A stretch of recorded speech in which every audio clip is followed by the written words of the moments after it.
지난주에는 저희가 하나님의 영광을 찬미하게 하십니다 라는 제목으로 말씀 나눴습니다. 하나님 영광을 찬양하는 삶이란 무엇인가?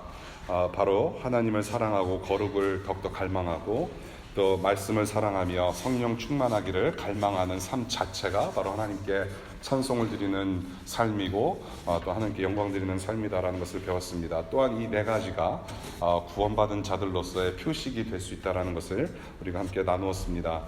지난주에 저희가 성례식이 있었습니다. 성찬식과 세례식을 통해서 저희가 교회로서의 그 신비를 함께 나누었습니다.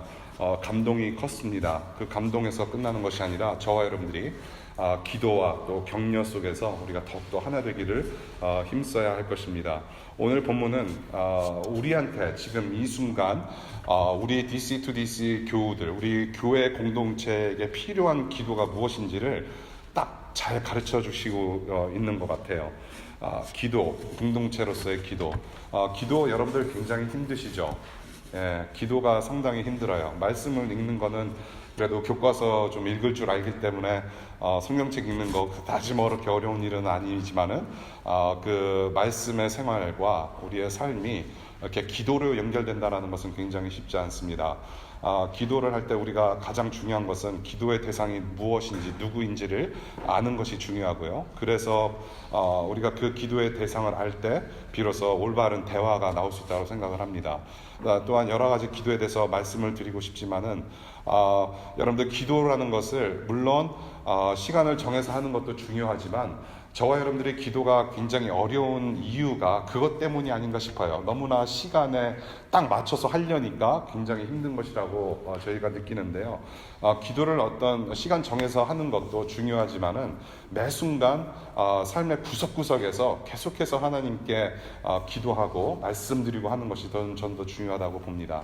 여러분들 그 타임 프레임을 벗어나서 삶 자체가 하나님께 기도하고 하나님과 소통하는 그런 기도의 삶을 우리가 살아야 되는데요.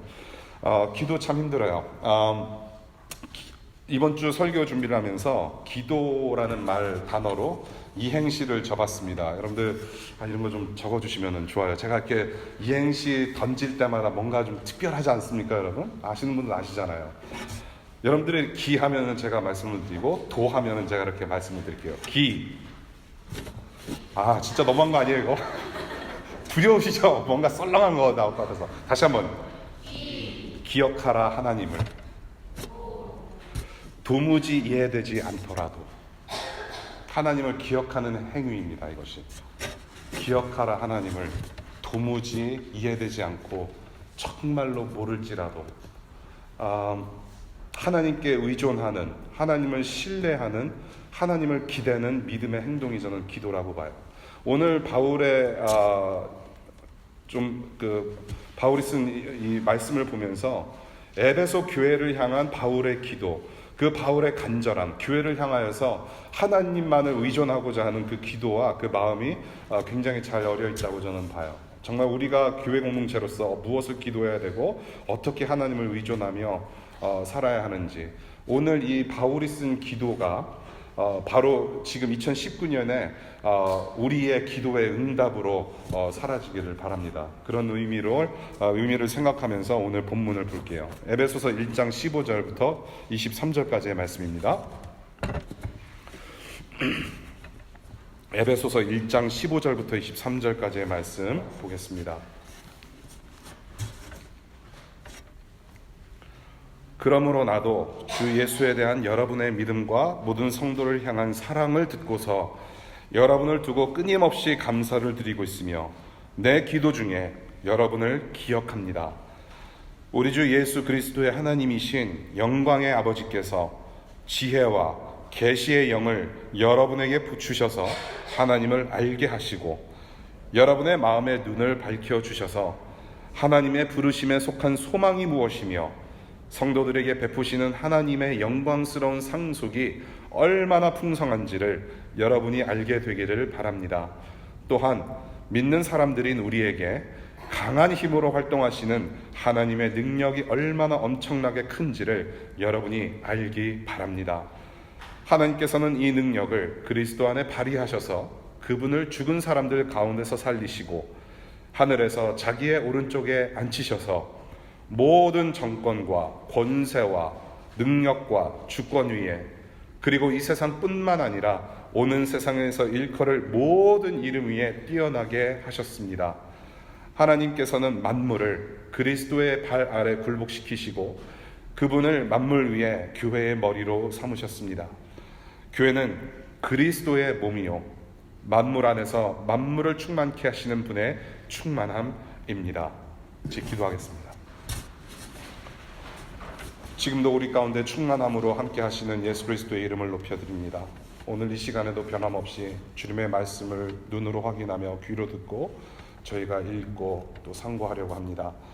하나님 아버지, 헛된 생각, 헛된 말이 흘러나오지 않도록 저와 우리 모두를 성령 가운데 지켜주시고, 우리 공동체에게 주시는 말씀이 무엇인지, 우리 교회에게 주시는 말씀이 무엇인지 올바르게 깨닫고 또 그것이 우리의 영혼 가운데, 우리 중심 가운데 적용이 되며, 그래서 하나님 보시기에 아름다운 정말로 예수 그리스도의 영광이 충만한 교회로 잘 성장될 수 있도록 주님 도와주십시오. 감사합니다. 예수 그리스도의 이름으로 기도합니다. 아멘. 오늘 본문은 지난 4주간에 걸쳐서 본 1장 3절부터 14절까지의 말씀과 마찬가지로 한 문장으로 되어 있습니다. 헬라어, 그릭 원어로 보면 이 오늘 15절부터 23절까지의 말씀은 한 문장입니다. 한 문장. 이 기도문, 오늘 본문은 사실 기도문은 아닙니다. 기도문은 아니지만 기도의 형식을 볼 수가 있고요. 또 바울이 하나님께 간구하는 마음이 쓰여졌기 때문에 우리는 오늘 본문을 기도라고도 볼 수가 있다는 것입니다. 오늘 본문 속에서 우리에게 필요한 기도는 무엇이고 또 적용되어야 할 것은 무엇인지 세 가지를 보고자 합니다. 첫 번째, 교회를 향한 감사의 기도입니다. 교회를 향한 감사의 기도. 15절과 16절의 내용입니다. 지금 바울은 감옥에서 에베소 교인들의 소식을 듣고 있습니다.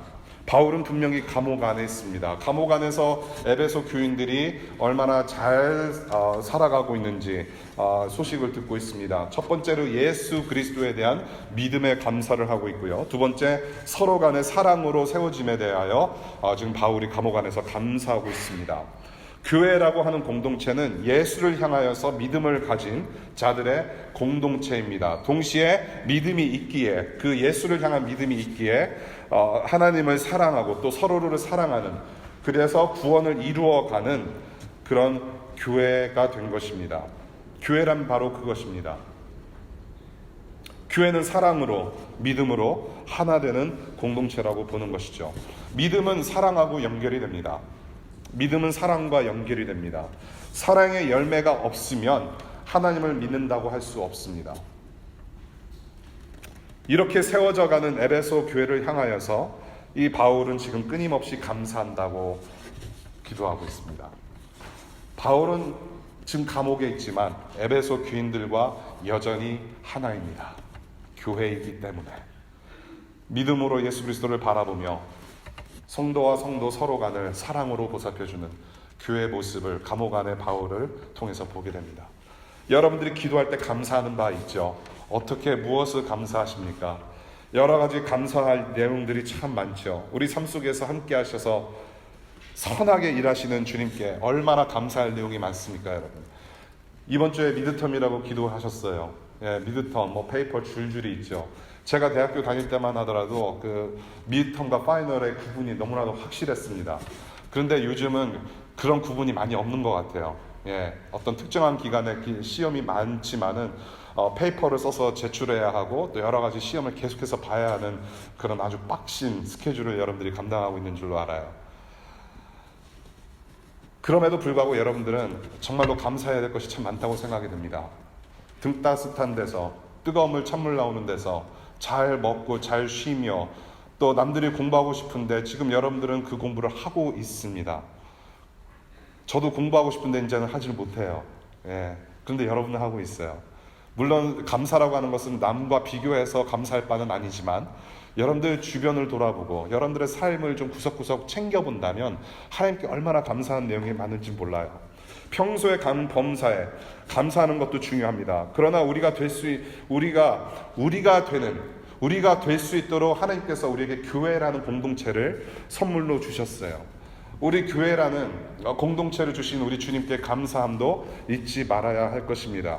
교회 안에서 하나님 알아가는 구원의 여정을 걷는 길, 저와 여러분들이 예수 그리스도를 닮아가고 그 구원을 이루어가며 정말로 하나님의 자녀로서 하나님 아버지를 닮아가는 이 구원의 여정은 저와 여러분들이 혼자 개별적으로 할 수 있는 일이 아니에요. 각계 전투가 아니라는 말씀입니다. 교회로 하나 되게 하셨고 교회 여러 형제 자매들을 불러 모아주셔서 서로 보듬고 서로 사랑 가운데 협력하기에 가능한 것이죠. 그러한 교회 공동체를 저와 여러분들에게 주셨어요.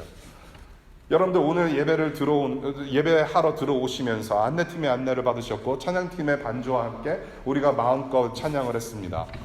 그리고 소그룹장들과 또 보이지 않는 곳에서 기도로 섬기시는 분들 많아요. 또 식사팀으로 여러분들 섬기시는 분들 참 많죠.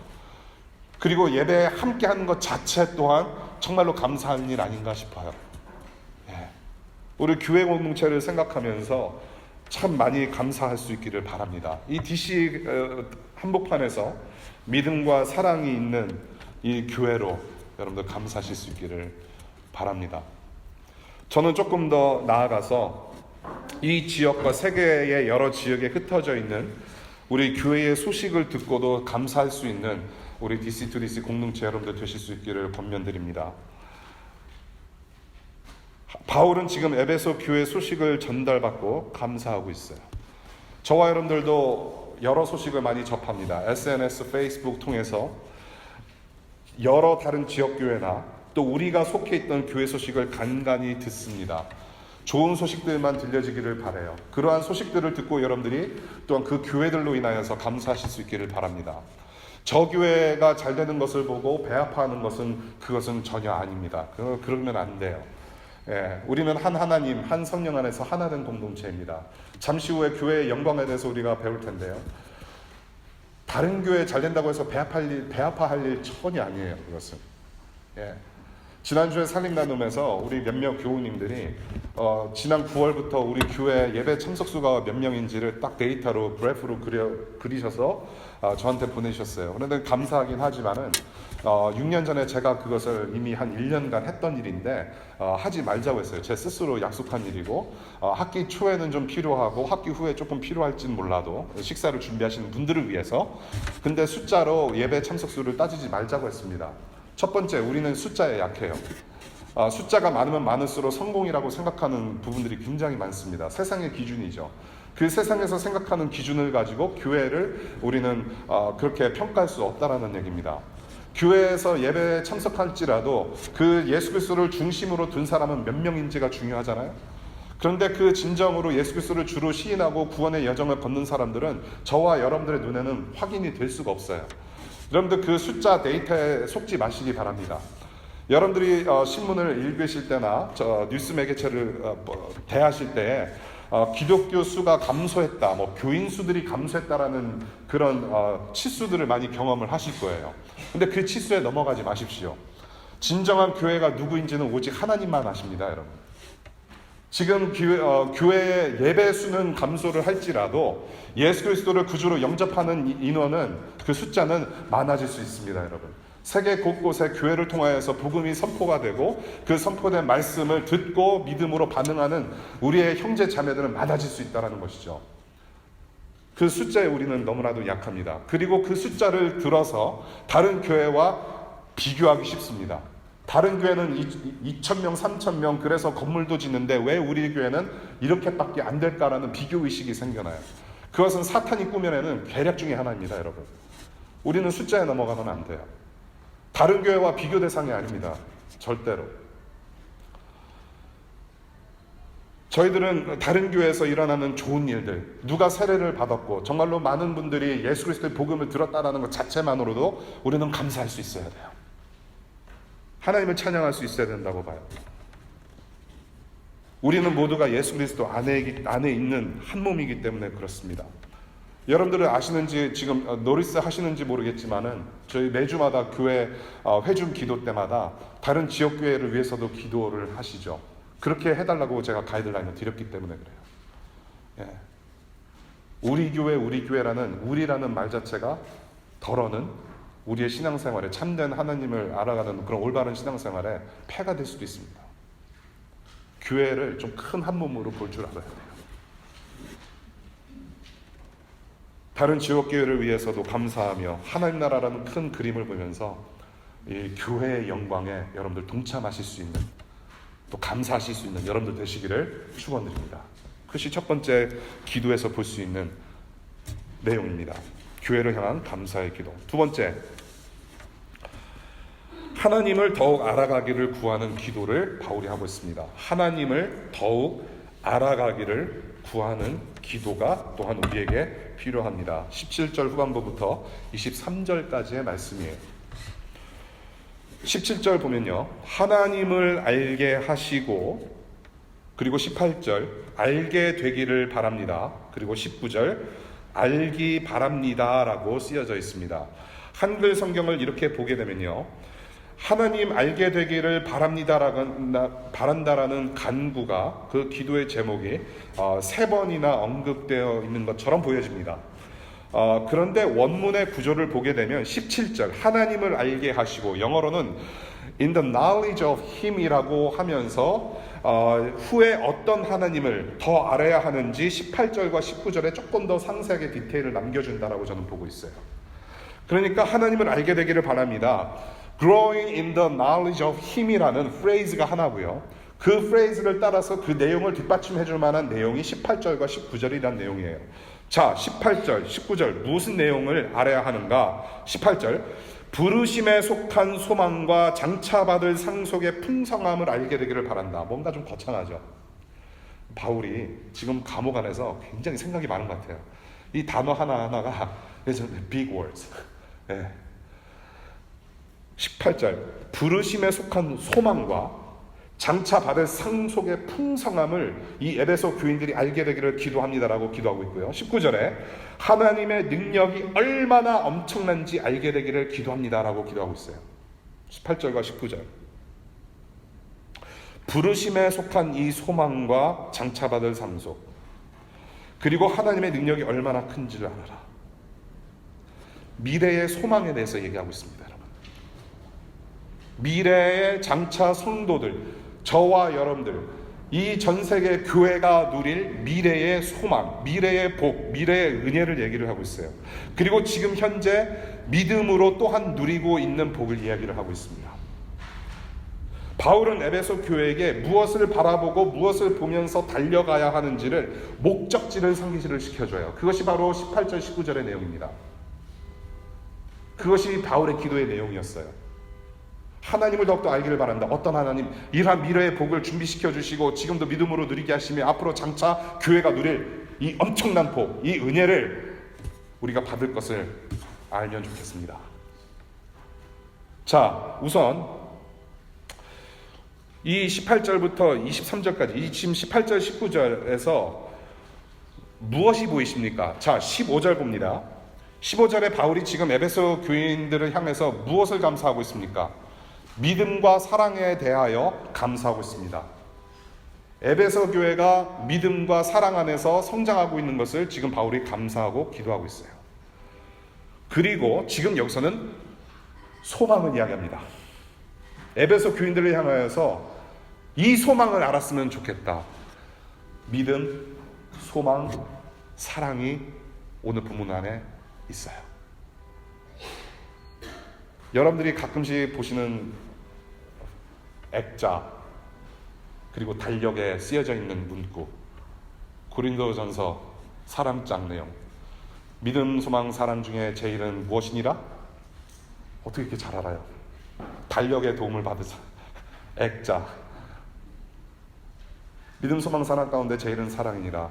우리 mit소사라는 조 있죠. mit소사, 믿음, 소망, 사랑. 그 중에 제일은 사랑. 우리가 너무나도 잘 아는 말씀이에요.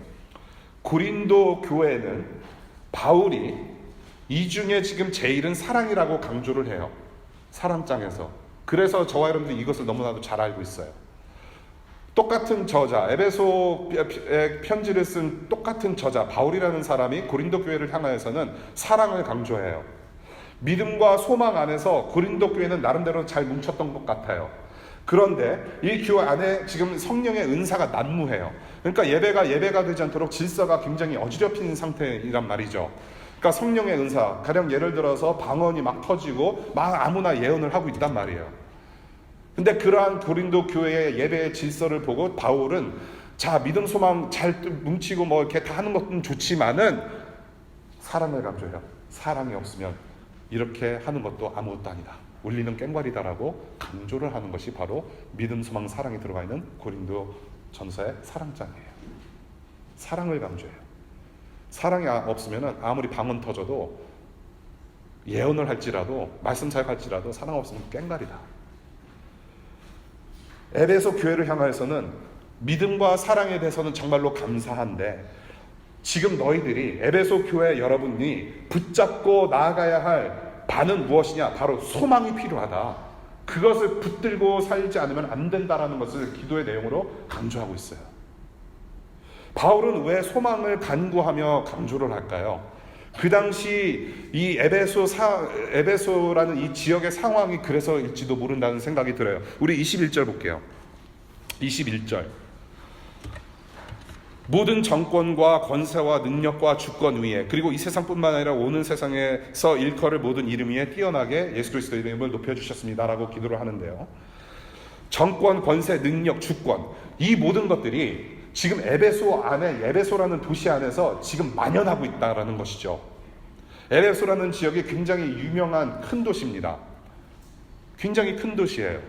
이 도시는 지금 로마의 지배를 받고 있어요. 정권, 권세가 있습니다. 억압해요.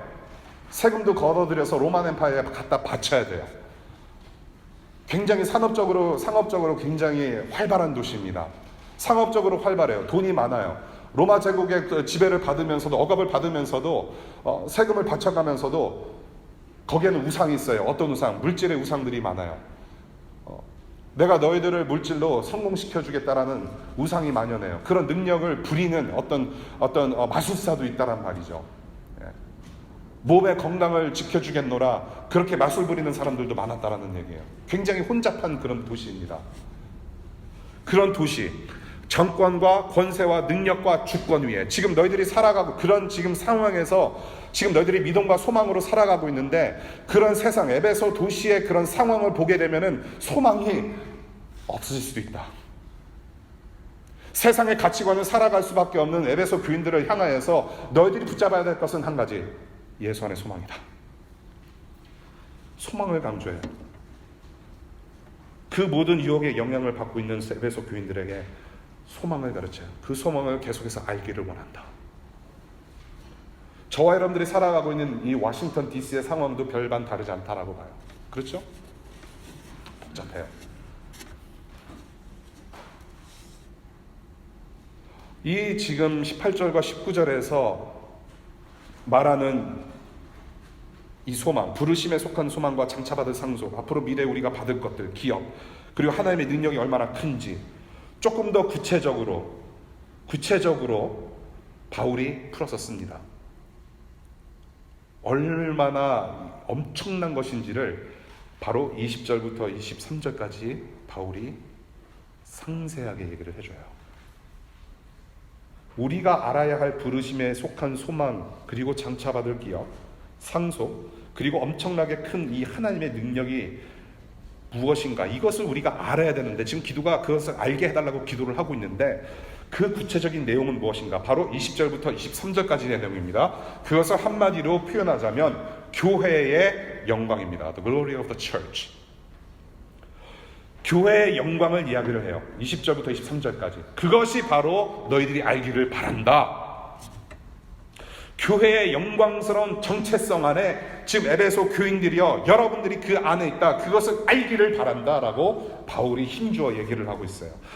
이 20절부터 23절까지 설교 준비를 하면서 이거 오늘 잠깐만 맛보기로 프리뷰하고 다음 주 설교 본문이었으면 좋겠다는 생각이 들어요. 어떻게 될지는 I don't know.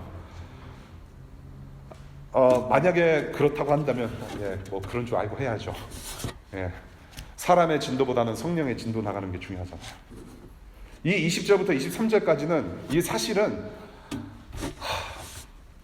사람의 힘으로는 해석해서 어떻게 말씀을 드릴 수 있는 사항이 아니에요. 물론 모든 말씀이 그렇지만 이것은 사람의 언어로서 휴먼 랭귀지로 어떻게 풀어서 표현할 수가 없어요. 지금 이 교회의 영광스러운 정체성 안에 너희들이 들어있고 이 영광을 지금 너희들이 바라보고 알아야 한다라고 바울이 얘기를 해요. 이 영광의 능력은 어디에서부터 시작이 되고 어디에 지금 하나님께서 풀어내셨는가? 바로 20절에 예수 그리스도 안에서 역사하고 예수 그리스도 안에서 일어났다라고 얘기를 합니다. 예수 그리스도 안에 그 하나님의 놀라운 신비와 능력이 쏟아졌다. 어떻게? 첫 번째 20절 십자가에서 죽은 예수를 살려내시고 하나님의 보좌 오른편에 앉히셔서 모든 세상 위에 그 이름을 뛰어나게 올려주셨다. 하나님께서 이 예수 그리스도 하나밖에 없는 아들을 저와 여러분들의 죄와 허물을 때문에 죽게 만드셨고, 근데 그 예수 그리스도 독생자 아들을 3일 만에 부활시켜 주시고 승천하게 하셔서 보좌 옆에 앉히셨다. 죽었던 예수를 부활시키신 그 하나님의 능력. 지금 저와 여러분들은 그 부활의 영향권 안에 살아가고 있습니다. 비록 한 번 죽지만 우리는 부활의 소망을 이미 품고 사는 사람들이에요. 예수께서 이미 그 일을 하셨어요. 첫 열매로. 두 번째 21절 그 예수를 만물 위의 머리로 세우신 능력입니다. 하나님께서 예수 그리스도를 모든 정세와 권세와 통치자들 가운데 앞으로 일어날 모든 권력들, 모든 그 능력 위에 이미 예수 그리스도 이름을 높이 올려주셨다. 22절 그 하나님의 능력 안에서 저와 여러분들은 그 높아지신 예수 그리스도의 몸된 교회가 되었다.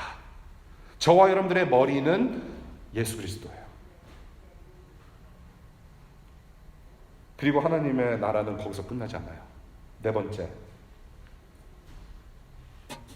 23절 예수의 영광으로 충만하게 될 이 세상 속에 있는 저와 여러분들, 우리 이 몸된 교회는 예수로 충만하다. 예수로 충만하다. 그리고 우리 안에 가신 예수 그리스도는 언젠가는 이 온 땅 가운데 충만할 것이다 라는 내용으로 패러프레이즈를 해드리고 싶어요.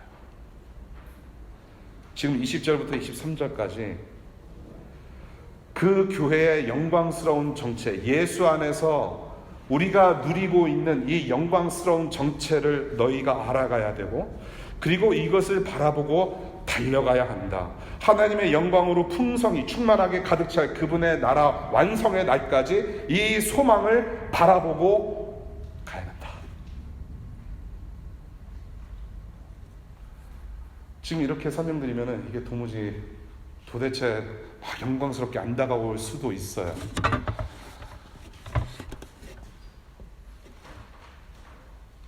이거 한 번만 더 설교할 기회를 주신다면 조금 더 풀어서 해드리고 싶어요. 그냥 여러분들이 한번 다시 읽어보세요. 읽어보시면 적어도 한 가지 깨닫는 바가 저는 있으실 거라고 믿습니다. 그 한 가지를 제가 알려드릴게요. 20절부터 23절까지 지금 교회의 영광을 얘기하고 있고, 우리의 소망이 바로 여기에 있고, 하나님께서 이 소망을 풀필 하실 것이다, 성취하실 것이고 앞으로 우리가 누릴 것이다 라는 것을 바울의 기도를 통해서 얘기를 하고 있는데, 한 가지, 교회는 누차 말씀드리지만 다니는 곳이 아니에요. 교회는 학원이 아닙니다.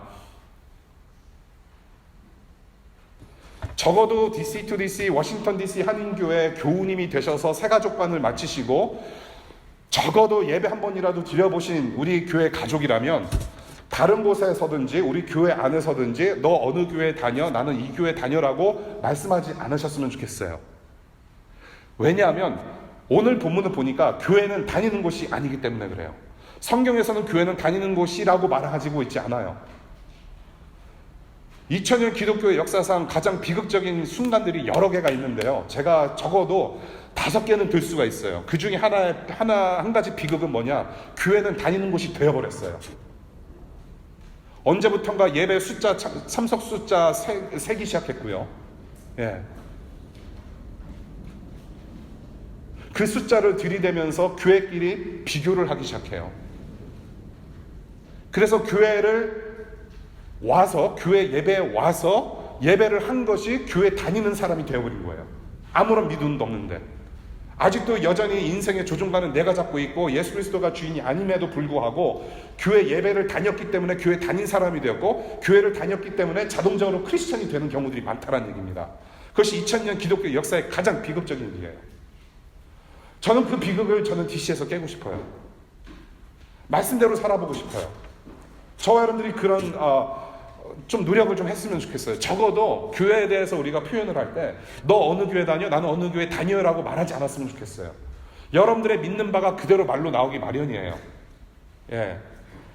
여러분들이 교회 자체를 교회를 그런 식으로 인식하고 여태까지 배우고 자라왔기 때문에 교회를 다닌다는 말이 너무나도 익숙해요. 근데 교회는 다니는 곳이 아니에요, 여러분. 오늘 예배가 끝나더라도 저와 여러분들은 여전히 교회예요. K 스트리트, Mass Avenue, AU, Gdub, Georgetown, H 스트리트, Southeast, 여러분들이 속한 그곳에 하나님께서 교회를 심어주셨어요. 여러분이라는 교회를 심어주셨어요. 교회는 예배가 오늘 딱 지금 2시에 끝날지라도 교회는 계속 이어져요. 여러분이 교회예요. 예수가 충만히 거하시는 주님의 몸이라고 하고 있습니다. 우리가 그 교회예요. 예수와 함께 만물을 다스리는 왕같은 제사장이요 거룩한 백성들이란 말입니다. 그것이 교회의 정체예요. 예수로 충만한 세상을 믿음의 눈으로 바라보면서 그 세상을 상속받은 자들입니다. 교회는 다니는 데가 아니에요. 이 상속받은 엄청난 유업, 기업을 받은 사람들이 바로 교회이고 바로 그것이 여러분들이에요. 예수를 살려내셔서 참 생명을 도와주신 그 엄청난 하나님 능력 안에 영원히 거하는 자들이에요. 우리가 미래의 소망이라고 얘기를 지금 하고 있지만은 이것은 사실 지금 현재 저와 여러분들이 누리고 있는 것이기도 해요. 어떻게, 무엇을 통해서? 믿음을 통해서. 우리가 선교를 얘기를 할 때, 우리가 전도를 얘기할 때 주로 하나님 나라 확장이라는 단어를 많이 쓰죠. 예. 하나님 나라를 expand 한다. 물론 그것도 다른 말이 아니에요. 틀린 말이 아니에요. 그런데 그것은 우리가 확장하거나 우리의 노력으로 뭔가를 성취해 나가는 어떤 그런 것이 아니라 우리는 그것을 믿음의 눈으로 바라보며 성취해 나가는 사람들이에요. 워싱턴 DC와 여러분들의 삶의 구석구석을 이미 믿음의 눈으로 하나님 나라로 여기고 바라보는 거예요. 앞으로 완성될 하나님 나라인데 이미 여러분들은 믿음의 눈으로 그것을 이미 보고 살아가는 사람들이에요. 그것이 교회의 역할이에요. DC에서의 우리의 교회의 역할이에요. 믿음의 눈. 지금 에베소 교인들한테도 똑같은 얘기를 하고 있습니다. 무엇을 보고 살아가야 하나? 무엇을 붙잡아야 하나? 무엇을 향한 믿음이냐? 무엇을 바라볼 목적이 무엇이냐? 어디에 너희들은 소망을 두고 어디를 향하여 달려가느냐? 예수 그리스도 하나님의 나라, 예수 안에 믿음, 소망, 사랑으로 견고해지는 교회의 모습을 지금 바울은 감옥 안에서 믿음의 눈으로 보면서 그렇게 되기를 기도하고 있어요.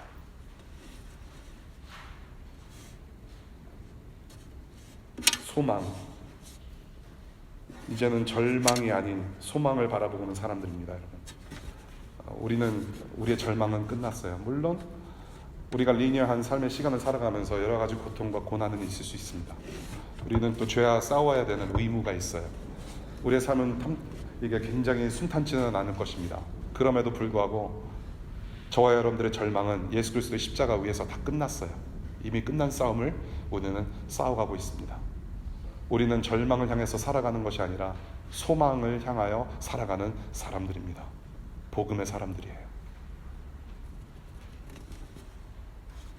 하나님을 더욱더 알아가기를 구하는 이 기도.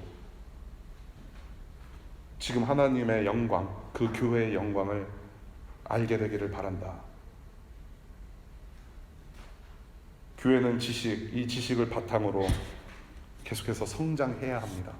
숫자적인 성장도 물론 중요하지만은, 믿는 사람의 수가 날로 많아지는 것 또한 중요하지만, 우리가 하나님을 알아가는 지식으로 계속해서 성장해야 될 줄로 믿습니다. 이것이 바로 바울의 간구였어요. 존 스타트라는 목사님이 이런 글을 쓰셨어요. 우리 소그룹장들과 좀 친한 분이에요. 이 존 스타트라는 분. 예, 그분께서 쓰신 책에서 발췌한 글입니다. 믿음은 이성을 초월하지만 이성에 근거한다. 지식은 믿음이 그것을 타고 더 높이 올라가는 사다리이며 거기에서 더 높이 도약하는 발판이다. 지식과 믿음은 서로를 필요로 한다. 믿음은 확고한 지식의 기초가 없이는 자랄 수 없다. 지식은 믿음을 낳지 않는다면 헛되다. 여러분들이 1 더하기 1은 2라고 아는 지식으로 지금 잘 살아오고 있는 것처럼, 그래서 그 1 더하기 1은 2라는 공식을 믿음으로 삶에 적용함으로 해서 여러분들은 지금 살고 있는 것처럼, 성경 말씀을 통해서 하나님을 아는 지식 위에 여러분들의 믿음이 성장해요. 이 놀라운 교회의 신비와 하나님께서 이 엄청난 일하심, 그리고 장차 누릴 이 영광, 저와 여러분들이 알아야 해요. 하나님께서 어떤 분이시고 무슨 일을 하시는지 그 지식 안에서 우리는 믿음이 더욱더 성장하며, 또한 그것을 위해서, 서로를 위해서, 교회를 위해서, 지역교회를 위해서 기도해야 하는 줄로 믿습니다. 그것이 두 번째 포인트예요. 세 번째, 쭉 갈게요. 성령을 구하는 기도입니다. 성령을 구하는 기도. 17절 초반부에 지금 바울은 에베소 교인들을 향하여서 성령을 구하는 기도를 하고 있습니다. 17절 초반부, 우리 주 예수 그리스도의 하나님이신 영광의 아버지께서 지혜와 계시의 영을 여러분에게 주셔서 라고 되고 있어요. 말하고 있어요. 이런 하나님을 아는 지식은 저와 여러분들이 아무리 지적으로 intellectual agreement을 가진다 할지라도 알 수가 없어요. 신비한 능력은 알 수가 없어요. 이러한 하나님을 아는 지식은 지혜와 계시의 영, 즉 다시 말해서 성령이 없이는 불가능해요. 성령 없이는 불가능해요. 지혜와 계시의 영이 함께 하셔야만 가능한 일임을 분명히 오늘 바울의 기도 속에서 볼 수 있어요. 18절에 그 성령, 마음의 눈을 밝혀주시는 분입니다. 마음의 문을 밝혀주세요. 영안을 열리게 하세요. 마음의 그 믿음의 눈을 활짝 열게 하십니다. 그 영안이 필요해요. 성령의 조명이라고 그러죠. 성령의 조명, Illumination of the Holy Spirit. 구원받은 자들에게 약속하셔서 내려주신 그 영, 성령이 아니면 이 신비를 알아갈 수가 없어요. 굉장히 중요한 대목입니다. 저와 여러분들이 하나님을 어떻게 합니까? 물론 경험적으로 아시는 분들 계시죠. 그런데 경험적인 신앙은 반드시 경험만으로 가지고는 여러분들 또 쓰러집니다. 여러분, 모래 위에 쌓는 집 같은 거예요. 여러분들이 아무리 경험을 많이 하셨을지라도 말씀이라는 반석 위에 서 있지 않으면 그것은 하나님을 안다고 할 수가 없어요. 하나님에 대해서 또 다른 의심이 생겨버리고 말아요. 경험과 이 진리의 말씀은 함께 가야 돼요. 우리가 근본적으로 하나님을 어떻게 할 수 있느냐? 말씀이에요. 이 특별 계시를 통해서 하나님께서 어떤 분이신지 알려주셨어요. 이 특별 계시를 통해서 특별한 은혜, 우리에게 필요한 구원의 은혜, saving grace를 가르쳐 주셨어요. 이 성경 말씀을 통해서 우리는 하나님을 알게 되고 하나님의 그 크신 신비를 조금씩 알아가게 돼요. 이 성경 한 구절을 읽는 거가 하나님을 알게 되는 귀한 통로가 되는 것인데, 한 구절을 읽더라도 성령의 도움 없이는 우리는 알 수가 없다라는 얘기입니다. 그렇지 않습니까? 신앙생활 오래 하신 분들, 모태신앙인데 지금 교회를 20년, 30년을 엄마 뱃속부터 모태 출석을 하고 있음에도 불구하고 창세기의 핵심 지금 포인트가 뭔지도 모른다는 얘기죠. 근데 예수님 믿지 않는 분들은 아시는 분들도 계시거든요. 신학학자 중에 아직도 예수님 모르는 분들이 학자적인 어떤 연구를 통해서 창세기 요점을 알아내요. 그런데 교회 생활 오래 한 사람들 도대체 출애굽기는 무슨 내용인지 모르고 산다는 얘기입니다. 20, 30년 동안을 교회 생활을 하면서도.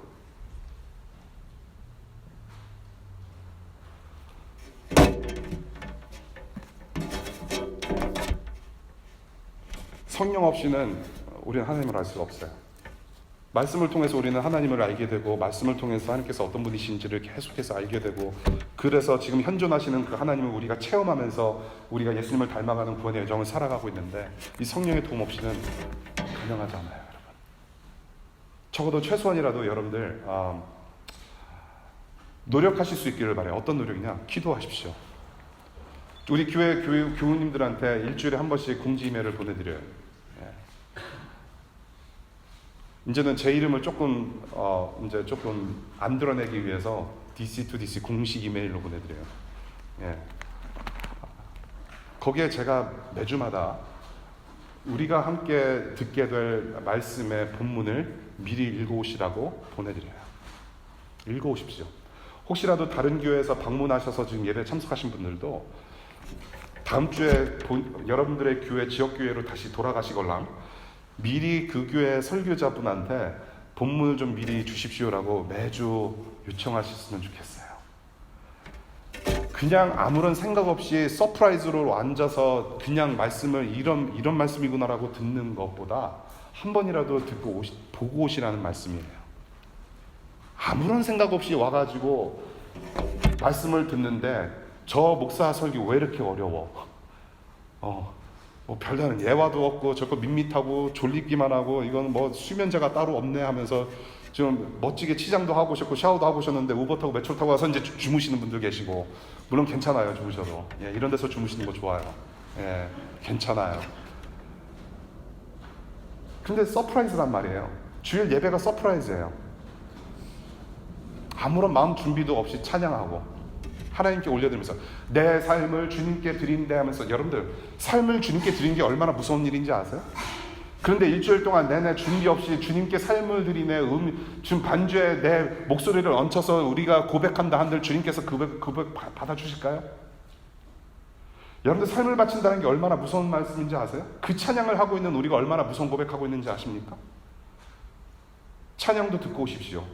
말씀도 묵상 한번 해보고 오십시오. 하시란 얘기예요.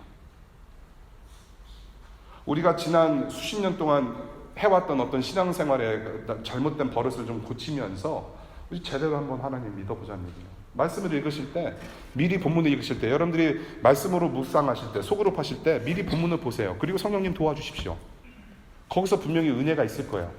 조그만한 은혜라도 있을 거예요. 그러고 나서 설교 들으러 오십시오. 아, 저런 말씀이 그런 말씀이었구나. 아, 내 생각은 조금 다른데? 그러고 나서 오늘 밤이나 내일이나 다시 한번 여러분들이 노트한 것을 가지고 다시 한번 또 한번 묵상하시면서 성령님, 이 말씀을 바로 살아낼 수 있도록 도와주십시오. 그러면 적어도 여러분들 한 본문 가지고 이 공동체가 적어도 우리 그룹이 3번의 은혜를 받을 수 있어요. 똑같은 본문을 가지고. 내일이나 오늘 밤에 혹시라도 여러분들이 이 본문을 가지고 오늘 설교를 들은 다음에 다시 묵상하면 또 다른 것이 보일 거예요. 그럼 저에게도 좀 그 은혜를 나눠주십시오. 그렇게 해서 신학은 교회에서 시작이 돼야 돼요.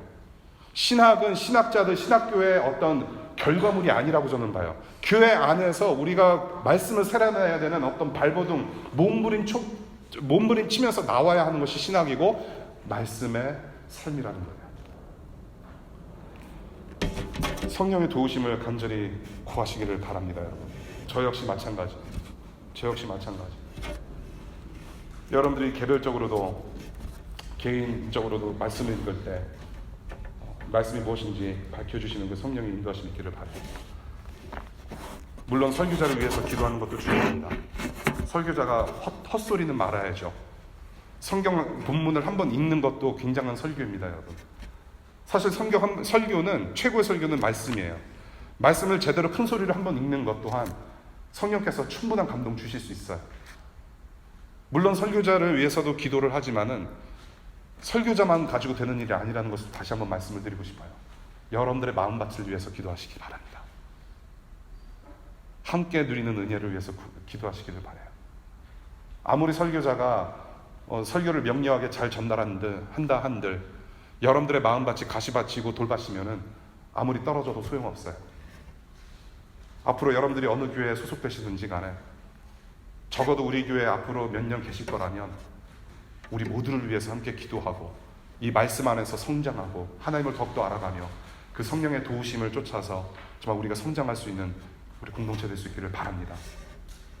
그것이 오늘의 말씀의 요지입니다. 기도 중에 여러분을 기억합니다라는 제목으로 교회를 향한 감사의 기도, 하나님을 더 알아가기를 구하는 기도, 성령을 구하는 기도 말씀 나눴습니다. 서로를 기억하십시오. 여러분, 우리는 교회입니다.